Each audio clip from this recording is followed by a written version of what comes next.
Hello, sixth graders. It's me, Miss James, and I'm back to read a little bit of Matilda with you guys. Can you guess where I am?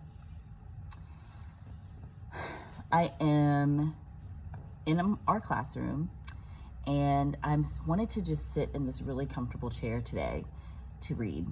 The problem is it's so comfortable that I could just like fall asleep. And oh, let me show you what else this chair does. Oh, it does this. So I could just fall asleep.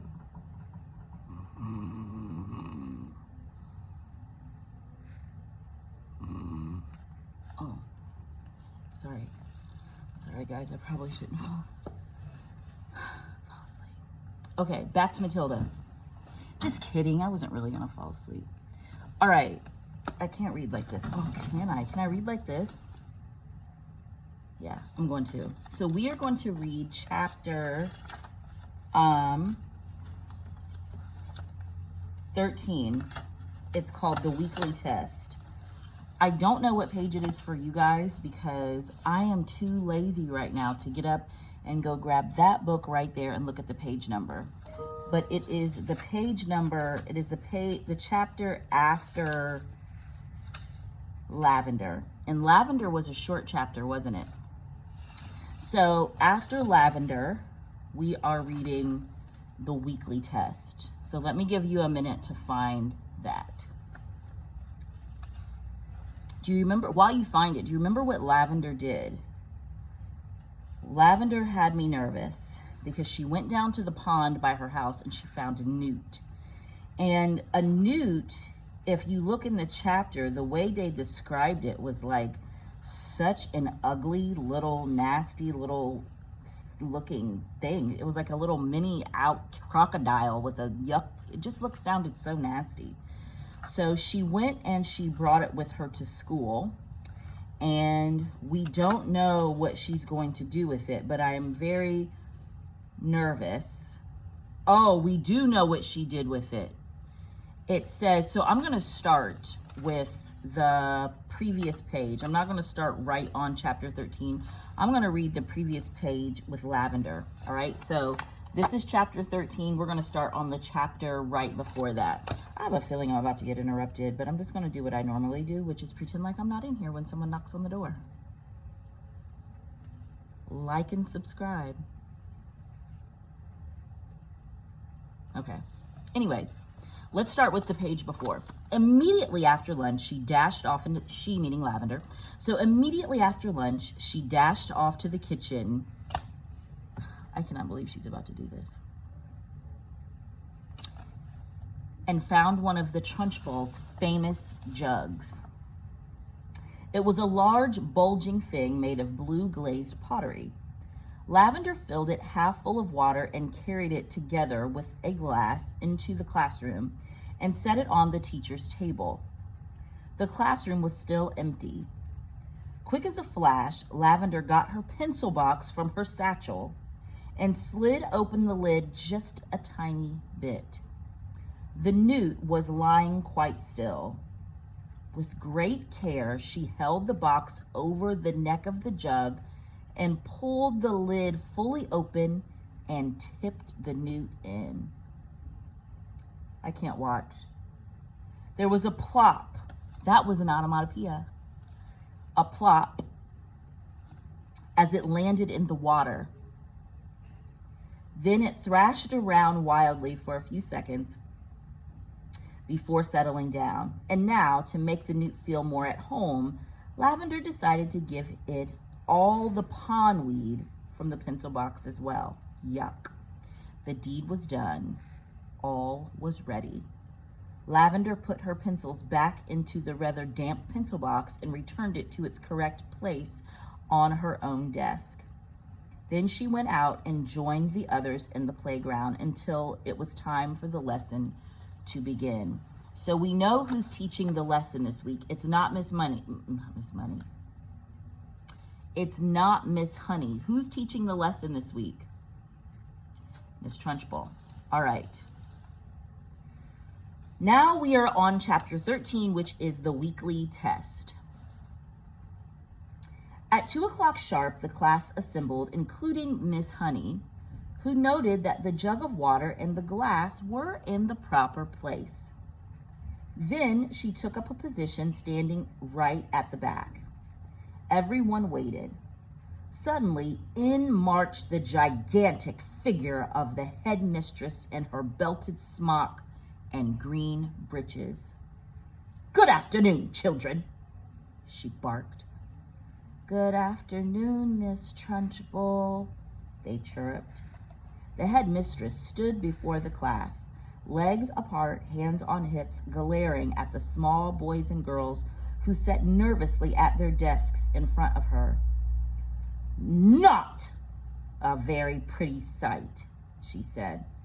Her expression was one of utter distaste, as though she were looking at something a dog had done in the middle of the floor.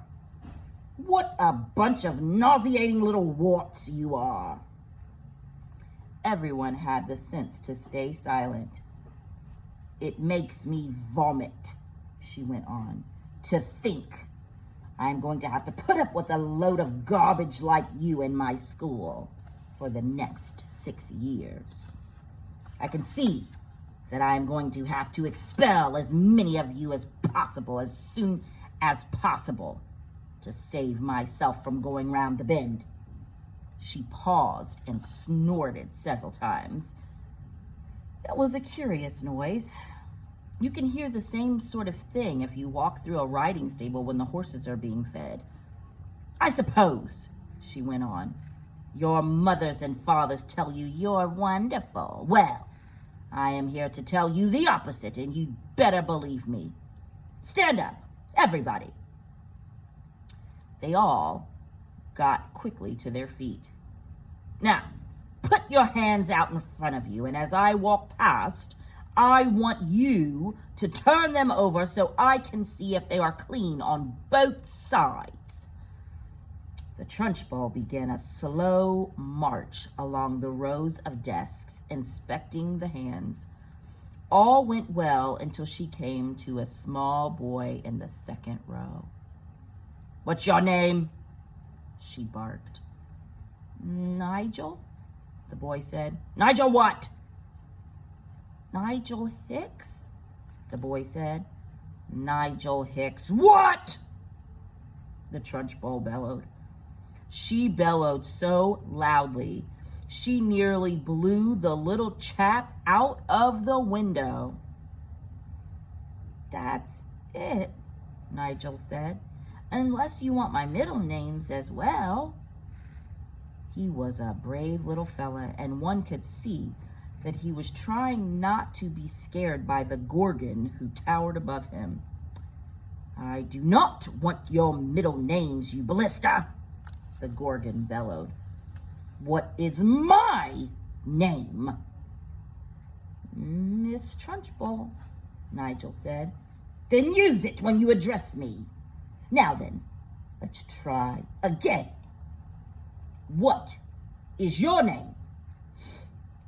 "Nigel Hicks, Miss Trunchbull," Nigel said. "That's better," the Trunchbull said. "Your hands are filthy, Nigel. When did you last wash them?" "Well, let me think," Nigel said. "That's rather difficult to remember exactly. I could have been yesterday, or it could have been the day before." The Trunchbull's whole body and face seemed to swell up as though she were being inflated by a bicycle pump. "I knew it!" she bellowed. "I knew as soon as I saw you that you were nothing but a piece of filth. What is your father's job, a sewage worker?" He's a doctor," Nigel said, "and a jolly good one. He says we're all so covered with bugs anyway that a bit of extra dirt never hurts anyone." "I'm glad he's not my doctor," the Trunchbull said. "And why, might I ask, is there a baked bean on the front of your shirt?" "Oh, we had them for lunch, Miss Trunchbull." And do you usually put your lunch on the front of your shirt, Nigel? Is that what this famous doctor father of yours has taught you to do? Baked beans are hard to eat, Miss Trunchbull. They keep falling off my fork. You are disgusting, the Trunchbull bellowed. You are a walking germ factory. I don't wish to see any more of you today. Go and stand in the corner on one leg with your face to the wall. But Miss Trunchbull... Don't argue with me, boy, or I'll make you stand on your head. Now, do as you're told. Nigel went. Now, stay where you are, boy, while I test you on your spelling to see if you've learnt anything at all this past week. And don't turn around when you talk to me. Keep your nasty little face to the wall. Now then, spell right. Which one? Nigel asked. The thing you do with a pen, or the one that means the opposite of wrong? He happened to be an unusually bright child, and his mother had worked hard with him at home on spelling and reading. The one with the pen, you little fool! Nigel spelled it correctly, which surprised the Trunchbull. She thought she had given him a very tricky word, one that he wouldn't yet have learned, and she was peeved that he had succeeded. Then Nigel said, still balancing on one leg and facing the wall, Miss Honey taught us how to spell a very long word yesterday. And what word was that? The Trunchbull asked softly. The softer her voice became, the greater the danger, but Nigel wasn't to know this. Difficulty, Nigel said. Everyone in the class can spell difficulty now. What nonsense, the Trunchbull said. You are not supposed to learn long words like that until you are at least 8 or 9. And don't try to tell me everybody in the class can spell that word. You are lying to me, Nigel. Test someone, Nigel said, taking an awful chance. Test anyone you like. The Trunchbull's dangerous, glittering eyes roved around the room. You, she said, pointing at a tiny and rather daft little girl called Patience. Just kidding, it's not Patience, it's Prudence. Patience is my kid. A little girl called Prudence. Spell difficulty. Amazingly, Prudence spelled it correctly and without a moment's hesitation. The Trunchbull was properly taken aback. She snorted. And I suppose Miss Honey wasted the whole of one lesson teaching you how to spell that single word. Oh, no, she didn't, piped Nigel. Miss Honey taught it to us in 3 minutes, so we'll never forget it. She teaches us lots of words in 3 minutes. And what exactly is this magic method, Miss Honey? Asked the headmistress. I'll show you, piped up the brave Nigel again, coming to Miss Honey's rescue. Can I put my other foot down and turn around, please, while I show you? You may do neither, snapped the Trunchbull. Stay as you are and show me just the same. All right, said Nigel, wobbling crazily on his one leg. Miss Honey gives us a little song about each word, and we all sing it together, and we learn to spell it in no time. Would you like to hear the song about difficulty? I should be fascinated, the Trunchbull said in a voice dripping with sarcasm. Here it is, Nigel said. Mrs. D, Mrs. I, Mrs. FFI, Mrs. C, Mrs. U, Mrs. LTY. That spells difficulty. How perfectly ridiculous, snorted the Trunchbull. Why are all these women married? And anyway, you're not meant to teach poetry when you're teaching spelling. Cut it out in future, Miss Honey. But it does teach them some of the harder words and wonderfully well, Miss Honey murmured. Don't argue with me, Miss Honey, the headmistress thundered. Just do as you're told. I shall now test the class on multiplication tables to see if Miss Honey has taught you anything at all in that direction. The Trunchbull had returned to her place in front of the class, and her diabolical gaze was moving slowly along the rows of tiny pupils. "You!" she barked, pointing at a small boy called Rupert in the front row. "What is 2 sevens?" 16, Rupert answered with foolish abandon.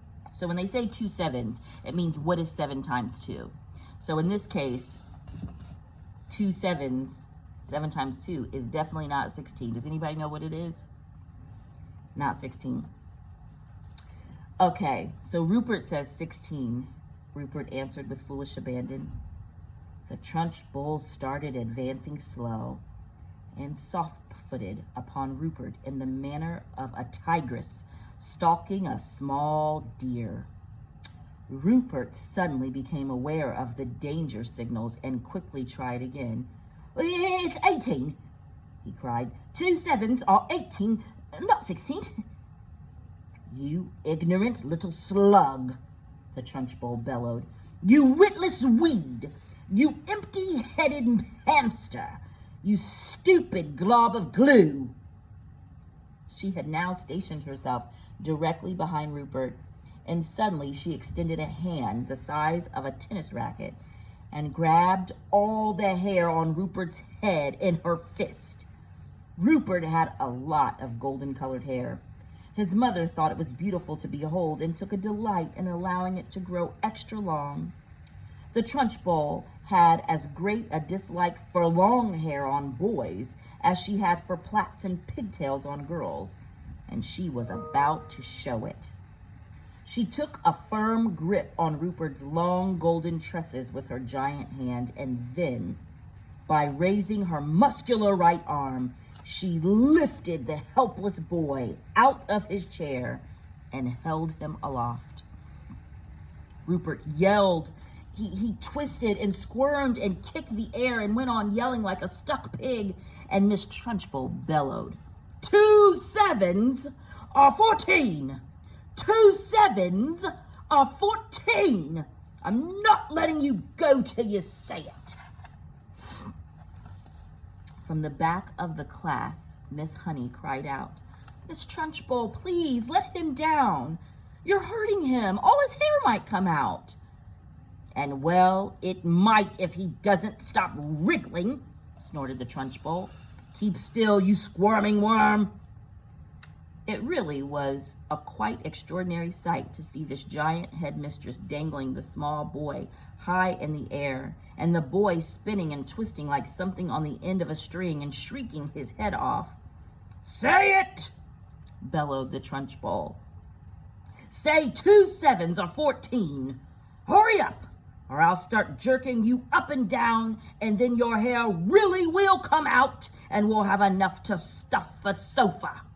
Get on with it, boy. Say 2 sevens are 14, and I'll let you go." Two sevens are 14, gasped Rupert, whereupon the Trunchbull, true to her word, opened her hand and quite literally let him go. He was a long way off the ground when she released him, and he plummeted to earth and hit the floor and bounced like a football. "Get up and stop whimpering," the Trunchbull barked. Rupert got up and went back to his desk, massaging his scalp with both hands. The Trunchbull returned to the front of the class. The children sat there hypnotized. None of them had seen anything quite like this before. It was splendid entertainment. It was better than pantomime, but with one big difference. In this room, there was an enormous human bob in front of them, which was liable to explode and blow someone to bits any moment. The children were riveted on the headmistress. "I don't like small people," she was saying. "Small people should never be seen by anybody. They should be kept out of sight in boxes like hairpins and buttons. I cannot for the life of me see why children have to take so long to grow up. I think they do it on purpose." Another extremely brave little boy in the front row spoke up and said, "But surely you were a small person once, Miss Trunchbull, weren't you?" I was never a small person, she snapped. I have been large all my life, and I don't see why others can't be the same way. But you must have started out as a baby, the boy said. Me? A baby? Shouted the Trunchbull. How dare you suggest such a thing? What cheek!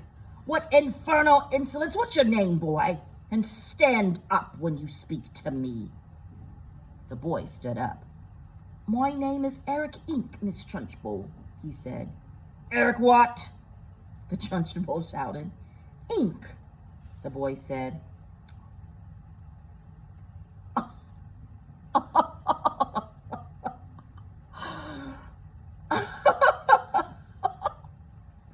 Oh my gosh, do you see what she says to him? I can't read that. How much is left on this chapter? A lot.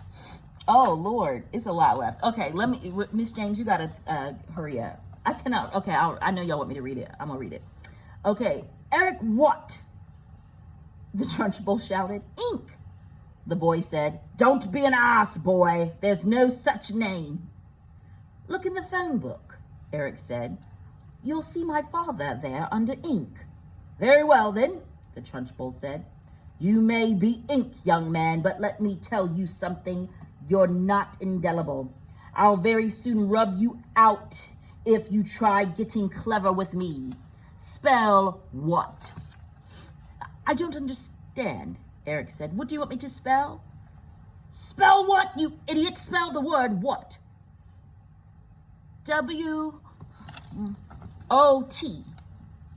Eric said, answering too quickly. There was a nasty silence. I'll give you one more chance, the Trunchbull said, not moving.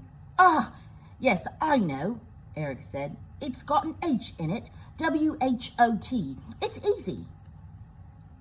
In 2 large strides, the Trunchbull was behind Eric's desk, and there she stood, a pillar of doom towering over the helpless boy. Eric glanced fearfully back over his shoulder at the monster. I was right, wasn't I? He murmured nervously. You were wrong, the Trunchbull barked. In fact, you strike me as the sort of poisonous little pockmark that will always be wrong. You sit wrong, you look wrong, you speak wrong. You are wrong all around. I will give you one more chance to be right. Spell what? Eric hesitated, then said very slowly, It's not W-O-T and it's not W-H-O-T. Ah, I know it. It must be W-H-O-T-T.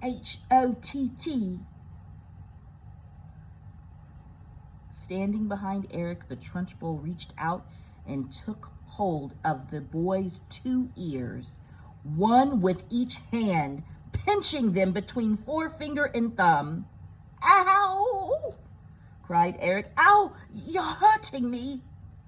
I haven't started yet, the Trunchbull said briskly. And now, taking a firm grip on his 2 ears, she lifted him bodily out of his seat and held him aloft.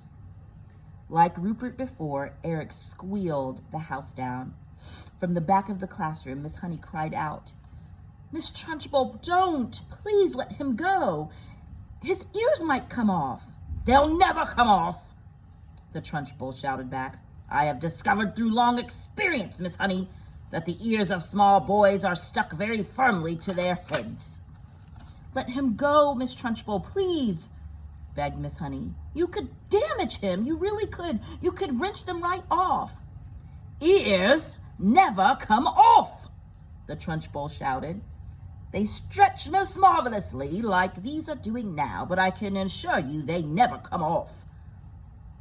Eric was squealing louder than ever and pedaling the air with his legs. Matilda had never before seen a boy, or anyone else for that matter, held aloft by his ears alone. Like Miss Honey, she felt sure both ears were going to come off at any moment, with all the weight that was on them. The Trunchbull was shouting, The word what is spelled W-H-A-T, H-A-T. Now spell it, you little wart. Eric didn't hesitate. He had learned from watching Rupert a few minutes before that the quicker you answered, the quicker you were released. W-H-A-T, he squealed. Spells what?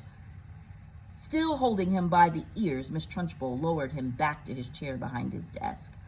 Then she marched back to the front of the class, dusting off her hands, one against the other, like someone who has been handling something rather grimy. That's the way to make them learn, Miss Honey, she said. You take it from me. It's no good just telling them. You've got to hammer it into them. There's nothing like a little twisting and twiddling to encourage them to remember things. It concentrates their minds wonderfully. You could do them permanent damage, Miss Trunchbull, Miss Honey cried out. Oh, I have. I'm quite sure I have, the Trunchbull answered, grimacing. Eric's ears will have stretched quite considerably in the last couple of minutes. They'll be much longer now than they were before. There's nothing wrong with that, Miss Honey. I'll give him an interesting pixie look for the rest of his life. But Miss Trunchbull, oh, do shut up, Miss Honey. You're as wet as any of them. If you can't cope in here, then you can go and find a job in some cotton wool private school for rich brats. When you have been teaching for as long as I have, you'll realize that it's no good at all being kind to children. Read Nicholas Nickleby, Miss Honey, by Mr. Dickens. Read about Mr. Wackford Squeers, the admirable headmaster of Dothby's Hall. He knew how to handle the little brutes, didn't he? He knew how to use the birch, didn't he? He kept their backsides so warm you could have fried eggs and bacon on 'em. A fine book, that. But I don't suppose this bunch of morons we've got here will ever read it, because by the look of them, they are never going to learn to read anything. I've read it, Matilda said quietly. The Trunchbull flicked her head round and looked carefully at the small girl with dark hair and deep brown eyes sitting in the second row. What did you say? She asked sharply. I said I've read it, Miss Trunchbull. Read what? Nicholas Nickleby, Miss Trunchbull. You are lying to me, madam, the Trunchbull shouted, glaring at Matilda.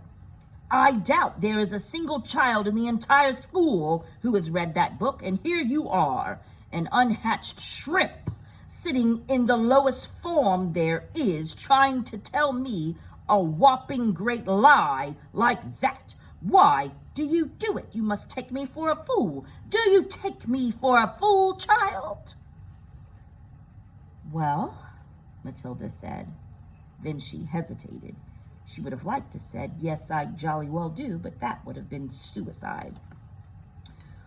Well, she said again, still hesitating and refusing to say no. The Trunchbull sensed what the child was thinking, and she didn't like it. Stand up when you speak to me, she snapped. What is your name? Matilda stood up and said, My name is Matilda Wormwood, Miss Trunchbull. Wormwood, is it? The Trunchbull said. In that case, you must be the daughter of that man who owns Wormwood Motors? Yes, Miss Trunchbull. He's a crook! The Trunchbull shouted. A week ago, he sold me a second-hand car that he said was almost new.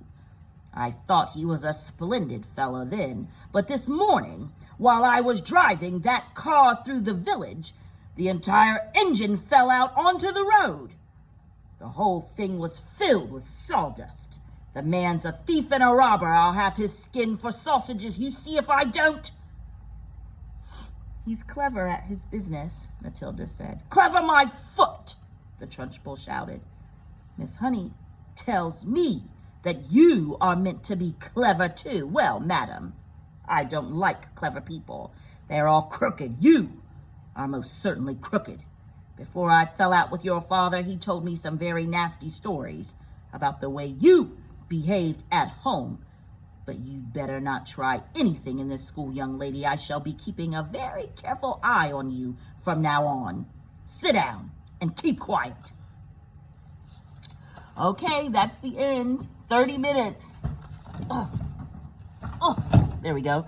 30 minutes, guys. I'll see you next time.